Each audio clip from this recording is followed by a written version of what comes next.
Thank you. Thank you and good evening. I assure you we'll be done by the wild tip, first drop of the puck. I was reminded of that on the way here. Madam Speaker and members of the Minnesota House of Representatives, Mr. President and members of the Minnesota Senate, Madam Chief Justice, distinguished members of the Minnesota Supreme Court, Chief Judge Siegel, my fellow constitutional officers, members of my staff and cabinet and the administration, Governor Dayton and Miss Anna Dayton, thank you for coming back, and thank you for all you continue to do for Minnesota. Grateful.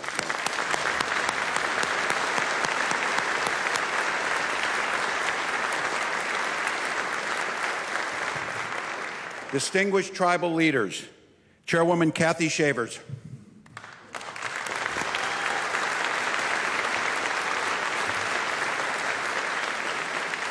President Johnny Johnson,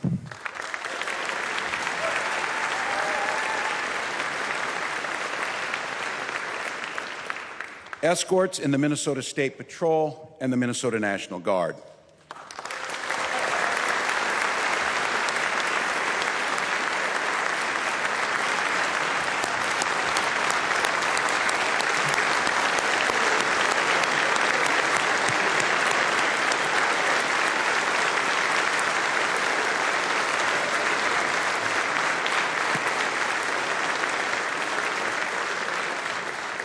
Chaplain Colonel Buddy Wynn, State Chaplain of the Minnesota National Guard. Thank you, Chaplain.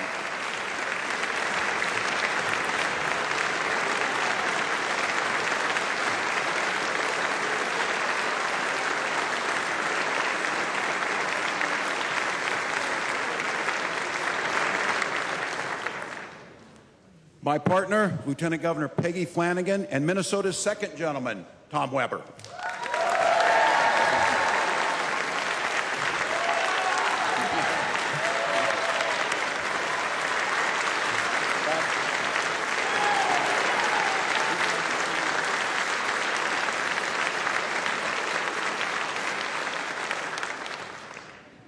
I hope NPR reports that. Minnesota's First Lady, my wife, Gwen Walz. Gwen,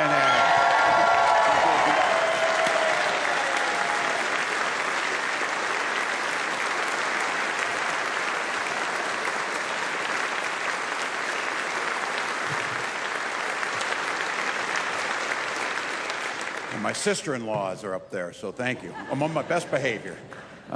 Guests and my fellow Minnesotans, I want to send all of our best wishes to Senate Majority Leader Carrie Dziedzic. Senator Dziedzic has long been a leader in Minnesota, but she's recently become a role model for unexpected reasons. Like so many of our neighbors and our loved ones, Senator Dziedzic is battling cancer. But she hasn't let her fight with cancer stop her from fighting for all Minnesotans. In between treatments, Senator Dziedzic is calling into meetings, negotiating, and working hard to deliver for the people of Minnesota. Senator Dziedzic, we know you're watching tonight. We are in awe of your strength, your courage, and your commitment to the state of Minnesota. Thank you, and get back here soon.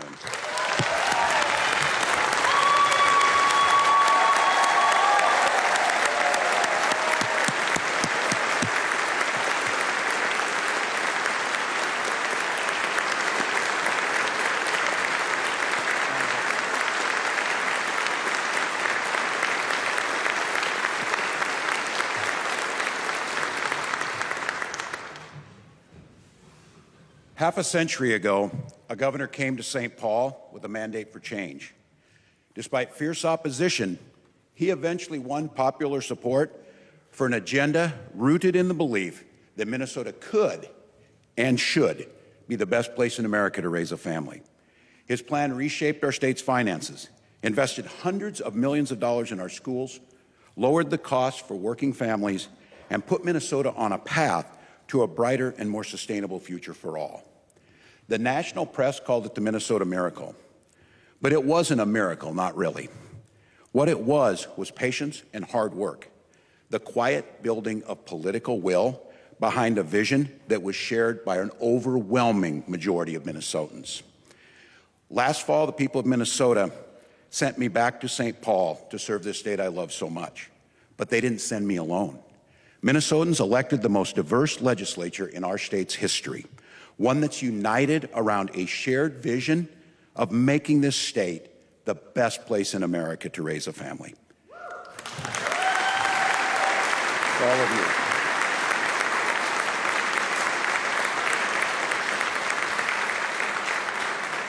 That's why on the day I took the oath of office for the second time, I declared that the era of gridlock was over.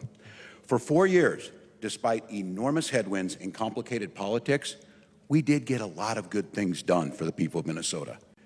But now we have a new mandate for action, a chance to set aside the old fights in favor of doing something truly historic for our children and our grandchildren. This is a moment we have been building towards for a long time, and we will not let it go to waste.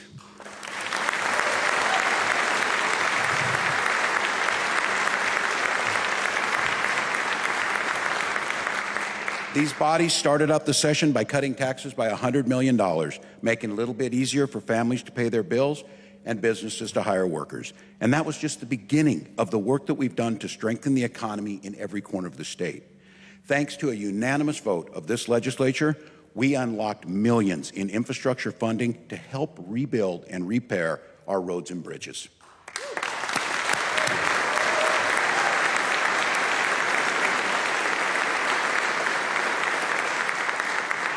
We passed financial assistance to help struggling families stay in their homes and emergency funding for food shelves so families could keep putting food on the table. Thank you.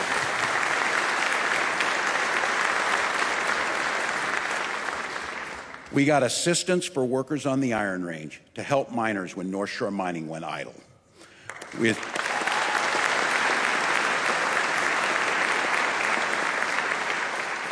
We established a carbon-free electricity standard that will transition our state to 100% clean energy by 2040. It will help our state win the race to create new jobs and new industry.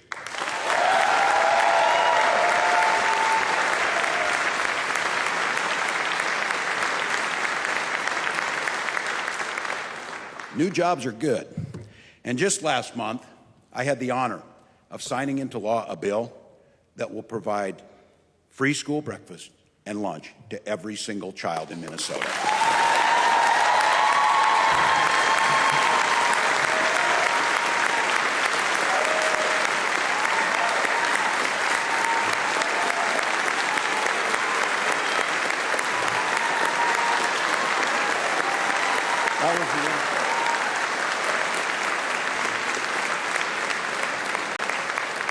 Minnesotans, 3 months into a second term, I'm proud to report the state of our state is strong, and it's getting stronger with every investment we make in our people and the futures they're working so hard to build.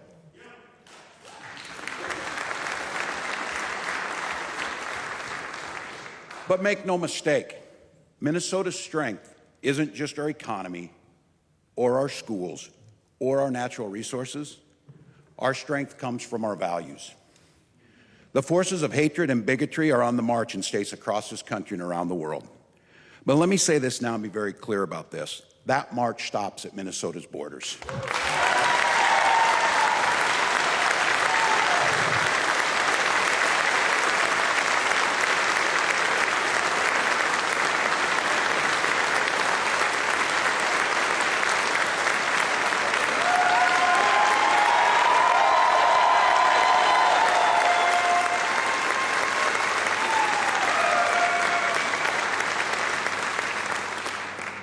I'm going to do something a little bit un-Minnesotan. I'm going to talk about what we're really talking about now.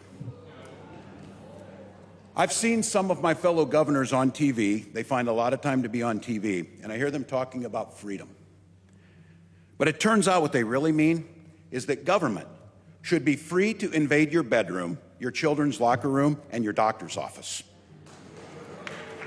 Yeah, here in Minnesota, when we talk about freedom, we talk about having our children be free to go to school without worrying about being shot dead in their school.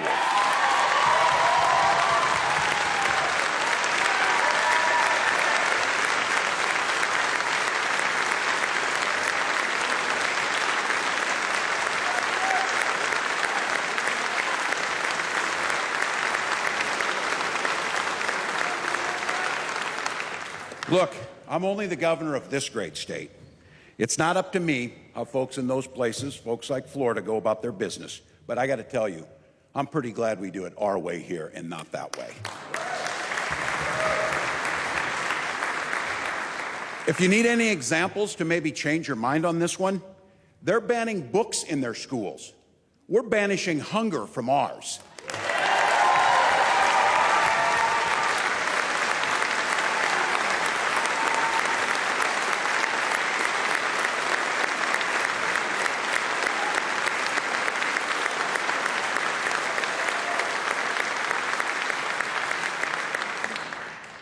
They look at their most vulnerable people and they see scapegoats.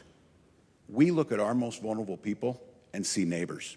And that's why we're giving undocumented Minnesotans the opportunity to get a driver's license, to live their lives with dignity.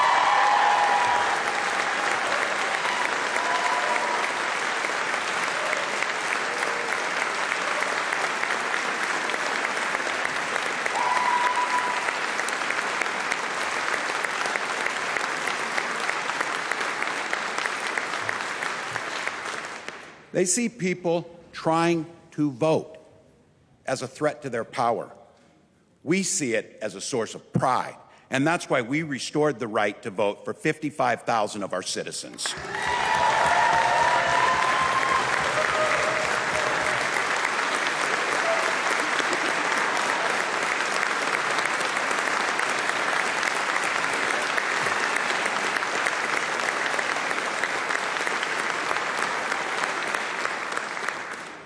And I don't know why, but apparently they're afraid of facing up to this great nation's entire history. And maybe here in Minnesota, we're just made of stronger stuff. But because of that, it's why we're going to go ahead and recognize Juneteenth as a state holiday this year in the state of Minnesota.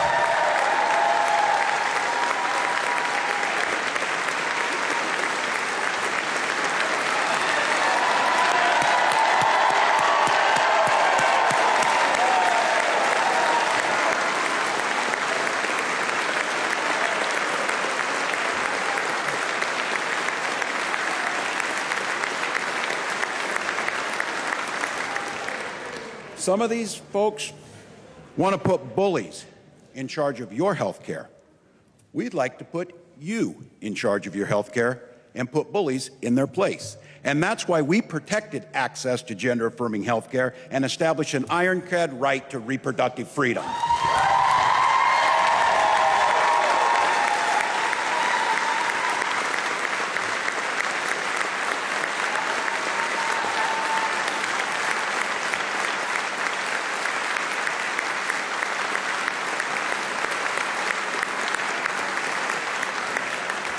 Look, I get it. Politicians want to be seen as fighters. What they don't seem to understand is it's not enough to be a fighter.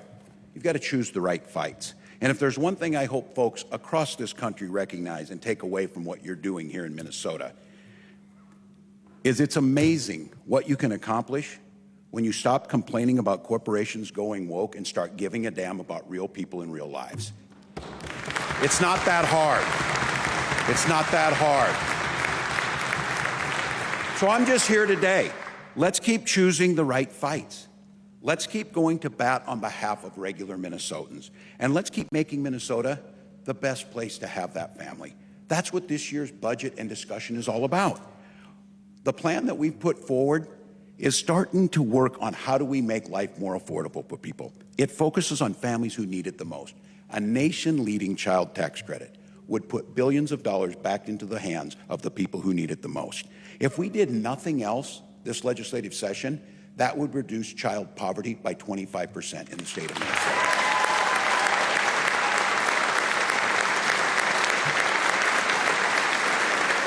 Look,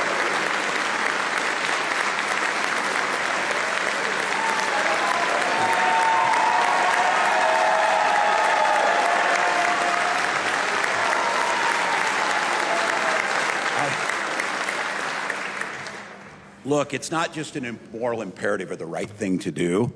It's a critical piece of the plan to improve our schools and ready our economy for the future.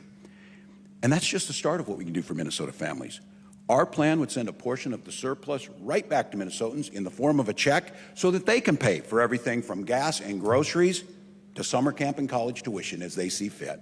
Meanwhile, let's just go ahead and make it a lot easier for parents to find and pay for great daycare. Our plan would give 150,000 Minnesota households thousands of dollars each to help pay for that child care. And to make sure there's enough spots for everybody's children, we're going to make it easier to start a child care business. And we're going to give the professionals who care for our children at that critical stage a long overdue pay raise.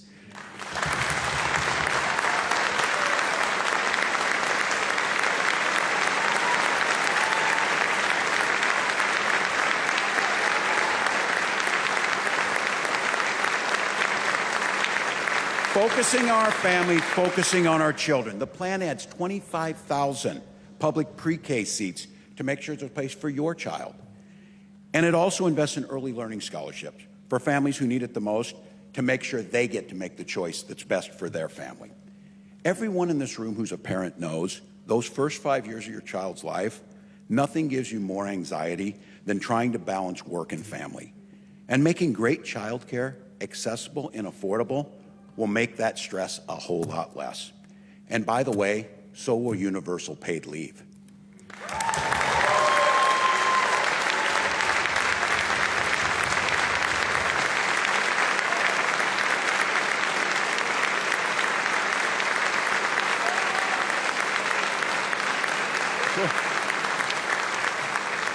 But of course, you get your child to kindergarten, you've got a lot of other things to think about for the next 13 years.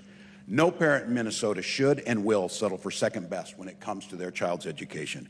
With the rising cost putting financial pressure on educators and school boards across this state, it's high time that we tied school funding to inflation to make sure no one has to start cutting corners on our children.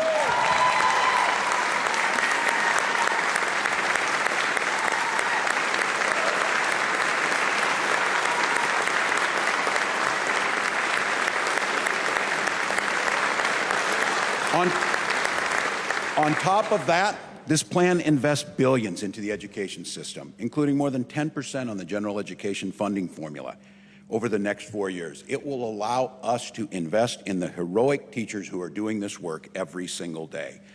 Also, by the way, it has the money in there to make sure that every one of those children have a full stomach with those free meals you provided. So thank you.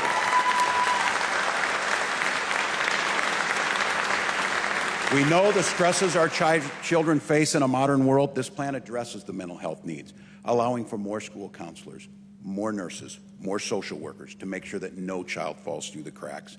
And we're launching a new plan to modernize and streamline state government, establishing an agency to make sure we're providing a comprehensive support place for parents.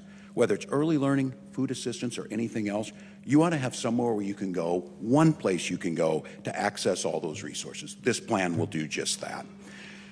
But for all of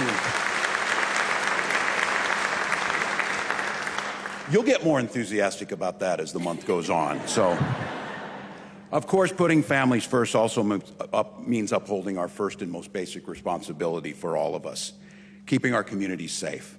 That's why our plan includes more than $500 million in public safety funding for cities and counties across our state. That's the single largest investment in Minnesota's history.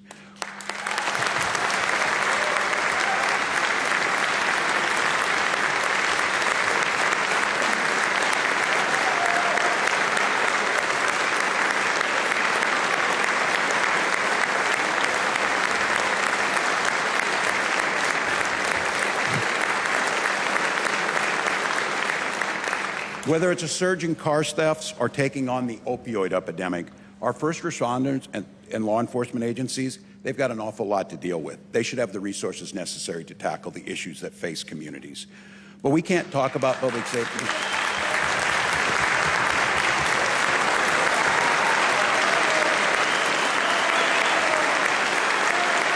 I'm a blind squirrel. I found one.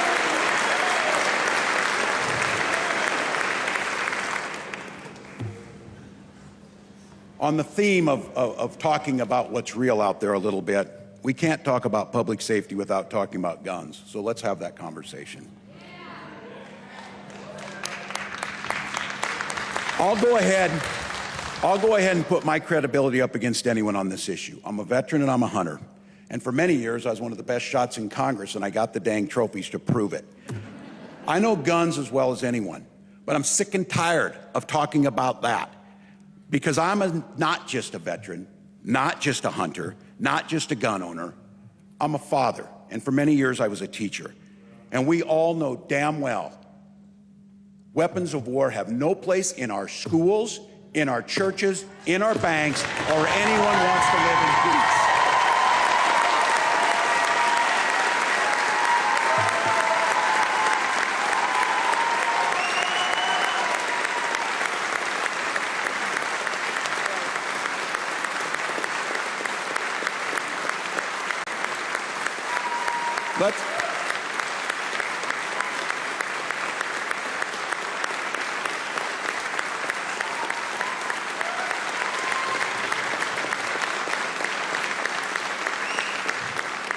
We know the state where our country's in, and we know what the news has been every single week, every single day. So let's be honest, really honest. We know all of us know all those things to be true. We're just used to being bullied by the gun lobby. You know what? When I first started in Congress, I had an A rating from the NRA. I have straight Fs now. I sleep just fine at night. More to the point. Minnesotans, and I especially amongst them, are not going to stand by and let people keep making this about the Second Amendment when it's really about our first responsibility, keeping our children safe.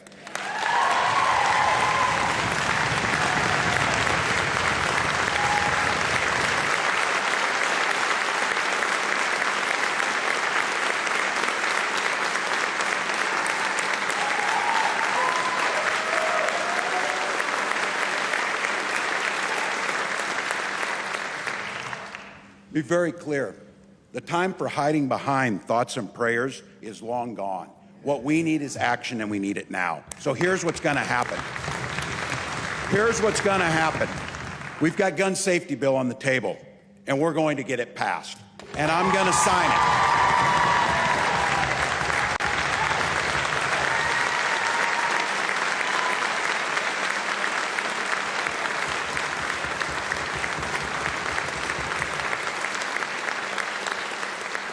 I'm going to sign it, and this is what's going to happen. We're going to have universal background checks. We're going to have red flag laws, keep guns out of the hands of people.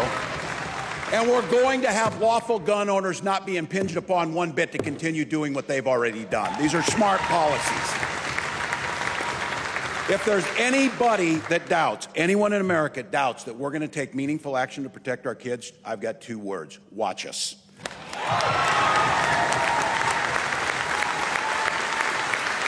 This has got to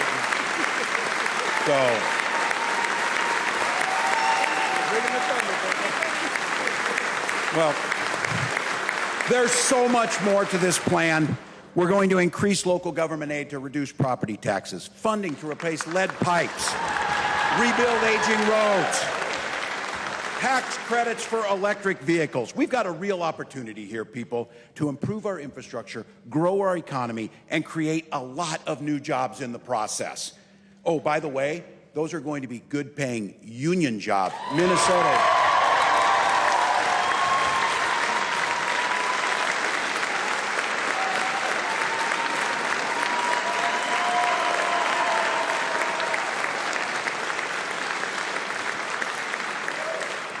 We're on the theme of history. Minnesota's always been a labor state.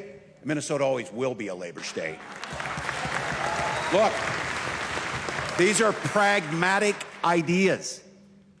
Things that maybe won't make headlines, but they'll make life a little easier, a little safer, a little more fulfilling for people across our state. And we're going to get them done. We ought to be awful darn proud of that. After all, we're not the only people talking like this. All across America, people want a shot for their kids to go to good schools, safe streets, clean water, economic opportunity. And we're not the only place that's organizing around that positive vision. Here's the difference. When it comes to putting that vision into action, when it comes to showing people what comes after gridlock, what you can have instead of gridlock, and what we can do when we set aside the dumb fights and fight the good ones instead, Well, there's no place quite like Minnesota right now in that regard.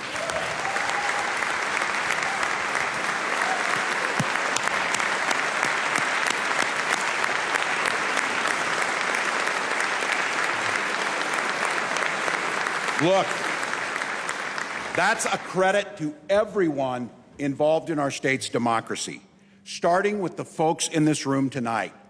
But it also extends to organizers and activists, people who show up not just on Election Day, but every single day, fighting for equity, fighting for the environment, fighting for labor union rights, fighting for small business owners, fighting for farmers, fighting for our LGBTQ community, and of course, fighting for our kids. I want to take a minute and say thank you for the services that you're providing on all of these issues and the service you provide to civic life in Minnesota. And I want to ask you to keep pushing, keep fighting, keep going. The whole nation is looking to you for inspiration. Together, we're not just showing the people of Minnesota what we're capable of and delivering on our promises. We're showing the entire American people just how much promise is contained in that progressive vision held by so many people. We're redrawing a roadmap for 49 other states by doing whatever it takes to become the state that works for every single person. We're proving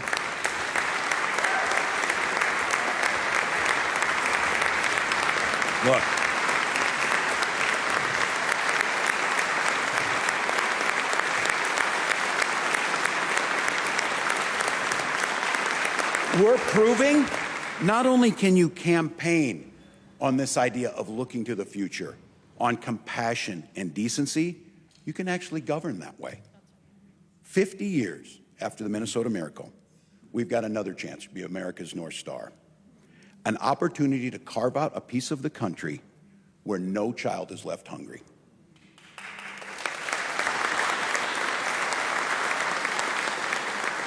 Where no community is left behind.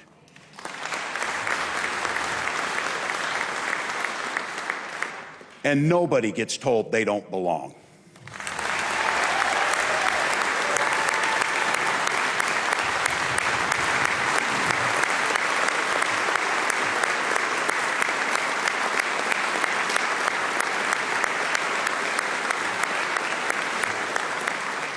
A place where government exists not to meddle in your life, but to make it a little bit easier. We have the resources. We have the shared vision. And for the first time in half a century, we have the political will to get this done.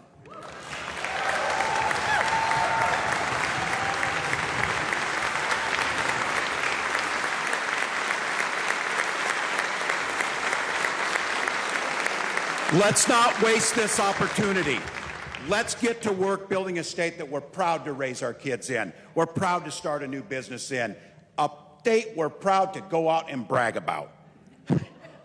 More of that, Minnesota.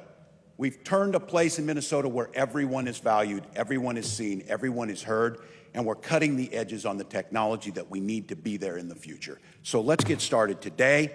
Thank you, and may God bless the great North Star state of Minnesota.